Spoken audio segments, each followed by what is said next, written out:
कश्मीर में जिस आतंकी को सेना खोज रही थी उसे हिंदुस्तान के जाबाजों ने ढेर कर दिया है। अनंतनाग एनकाउंटर में जवानों की शहादत का बदला 7 दिनों के बाद पूरा कर लिया गया है। एनकाउंटर के मास्टरमाइंड आतंकवादी उजैर खान को सेना ने ढेर किया, उसके साथ एक और आतंकी भी मारा गया है। अनंतनाग मुठभेड़ के बाद सेना की ओर से लगातार यह ऑपरेशन चल रहा था। आतंकवादियों की तलाश में सेना के जवान दिन रात एक किए हुए थे और आज उनका बदला पूरा हो गया। दरअसल 13 सितंबर को कायर आतंकवादियों से मुठभेड़ में सेना के 2 अफसर और जम्मू कश्मीर पुलिस के एक अधिकारी शहीद हुए थे। उसके बाद से ही इन आतंकवादियों को मिटाने के लिए ऑपरेशन चलाया जा रहा था और अब जाकर कामयाबी मिली है। बताया जा रहा है कि जहां आतंकी मारे गए हैं उस पूरे इलाके में भारी मात्रा में विस्फोटक हो सकता है, जिसके लिए सेना की ओर से सर्च अभियान भी चलाया जा रहा है। आतंकवादी के मारे जाने के बाद जम्मू कश्मीर के एडीजीपी विजय कुमार ने जानकारी दी कि लश्कर कमांडर का शव भी मिल गया है, एक और शव दिख रहा है। तलाशी अभियान अभी भी जारी है। एलएटी कमांडर उजर मारा गया, उसका हथियार मिल गया, बॉडी भी रिट्रीव हो गया है। एक डेड बॉडी मिलिटेंट का और दिख रहा है, अभी रिट्रीव नहीं हो पाया है। सर्च ऑपरेशन जारी रहेगा। अभी हम लोग काफी एरिया को सर्च करना बाकी है। बहुत सारे ब्लाइंड सेल होगा, उसको भी हम लोग रिकवर करके उसको डिस्ट्रॉय करेंगे। और आवाम से अभी अपील करते हैं कि स्पॉट पर कोई नहीं जाए, क्योंकि बहुत सारे ब्लाइंड से ग्रेनेड की संभावना है वहाँ पर है। कितने टेररिस्ट वहाँ पे थे? टोटल हम लोगों के 203 का खबर था। हो सकता है तीसरा डेड बॉडी भी कहीं मिले, इसलिए सर्च पूरा कंप्लीट नहीं हुआ। सर्च पूरा कंप्लीट करेंगे। अभी तक में उजैर खान एलएटी कमांडर का बॉडी मिल गया, उसको रिट्रीव भी कर लिया हम लोग। एक डेड बॉडी मिलिटेंट का और दिख रहा है। सर एनकाउंटर ओवर है, सर्च ऑपरेशन सिर्फ ऑन है। सर्च ऑपरेशन अभी जारी रहेगा, क्योंकि अब बहुत सारे एरिया खाली है, ब्लाइंड सेल है, उसको इकट्ठा करके डिस्ट्रॉय करना पड़ेगा। और तीसरा डेड बॉडी मिलिटेंट का भी नहीं मिला है, उसको भी हम खोज रहे हैं। सर फोर्सेस की कैजुअलिटी कितनी है सर?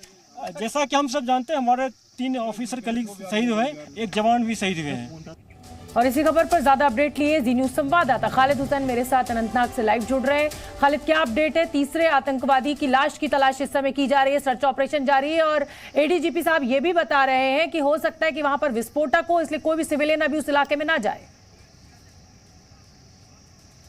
बिल्कुल, मैं आपको बता दूं, ये इलाका जो है अभी भी घेरे में है, लेकिन जो एनकाउंटर है यानी एक्सचेंज ऑफ फायर है वो ख़त्म हो गया है। उसकी घोषणा एडीजीपी कश्मीर विजय कुमार ने कर दी है। और साथ ही में उन्होंने ये भी कहा है कि उजैर खान जिसको उनको पहले दिन ही अपने ट्वीट में कहा था कि वो इसका मास्टरमाइंड है, उसको भी मार गिराया गया है और उसका हथियार और उसका शव भी बरामद किया गया है। इसके अलावा उन्होंने जानकारी दी है कि इस जंगल में एक शव मिलिटेंट का और उन्हें दिखा है, जिसको रिट्रीव करना बाकी है, क्योंकि इन्फॉर्मेशन जो थी इनके पास, जिस पर सर्चिंग पार्टी ऊपर गई थी जंगल में जब उन पर हमला हुआ था, उस वक्त 2 से 3 मिलिटेंट की थी। इसलिए हो सकता है कि तीसरा मिलिटेंट भी 6 दिन के लगातार हुई गोलाबारी में कहीं मारा गया हो, क्योंकि एरिया बहुत वास्ट है और ये फैला हुआ है, पहाड़ी एरिया है, टफ टेरेन है।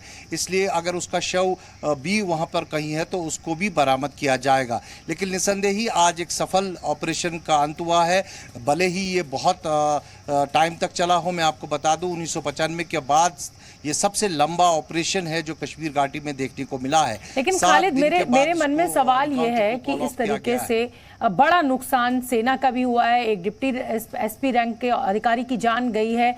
ये इतनी बड़ी संख्या में ये आतंकी यहाँ पहुंचे कैसे? क्या ये इंटेलिजेंस फेल्योर इसको माना जा रहा है? और क्या इसकी भी जांच चल रही है कि कैसे ये इतने भीतर तक आतंकवादी घुस आए और इस तरीके से छुपकर इन्होंने हमारे अधिकारियों के ऊपर हमला बोला?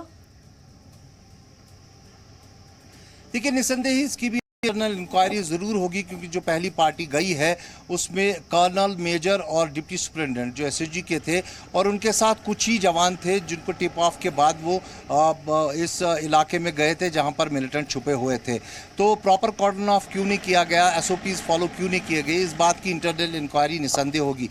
लेकिन ऐसे में ये भी देखना है कि अगर हम पिछले 6 महीनों की डाटा की बात करें तो अब जो नई रणनीति मिलिटेंट्स की है वो प्लेन्स से शिफ्ट हुए हैं माउंटेन्स में, चाहे फिर पुंछ हो, राजौरी हो, कुलगाम हो या फिर यहाँ पर गडोल हो। इन जगहों पर जो भी हमले पिछले 6 महीनों में हुए हैं अप्रैल से लेकर अब तक, जिसमें सेना और जम्मू कश्मीर पुलिस को नुकसान उठाना पड़ा है, वो सारे हमले जो है जंगलों से ही देखे गए जी। हैं। इसीलिए हम बार बार ये कह रहे हैं कि पीर पंचाल अब सुरक्षा बलों के लिए एक नई चुनौती है, क्योंकि इनपुट्स ये भी हैं कि इन जंगलों में मिलिटेंट्स की मौजूदगी है। इसीलिए शायद ये भी है कि सीआरपीएफ का जो कोबरा फोर्स है, जो जंगलों में ऑपरेशन करना जानती है, उसकी नियुक्ति भी आप कश्मीर में बिल्कुल ठीक है खालिद, बहुत बहुत बाद धन्यवाद आपका इस पूरी जानकारी के लिए। तो आज जाहिर सी बात है कि एक बड़ी कामयाबी सुरक्षा बलों को मिली है। उजैर जो कि लश्कर कमांडर था, उसका खात्मा कर दिया गया है। बहुत बहुत धन्यवाद खालिद। जी न्यूज़।